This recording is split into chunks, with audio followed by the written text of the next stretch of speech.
ตัดใจลืมเสียเป็นไปบ่ได้ถึงหาหมดใจแต่บ่ได้เป็นคู่ชีวิตลืมสาคนดีในชาตินี้คงบ่สมใจเป็นเหตุผิดของเอาเมียสองบ่ได้เดินนางตัดใจไปคนละทางหากบ่สมหวังย้อนอ้ายมีเมียเคยได้เคยเสียนอกใจเมียก็ผิดแล้วล่ะ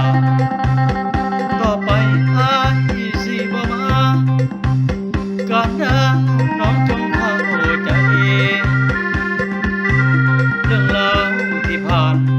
ให้ลืมมันถือว่าฝันไปให้น้องโชคดีมีใจพ่อคนหักใหม่ที่ดีกว่าอ้ายหักน้องแท้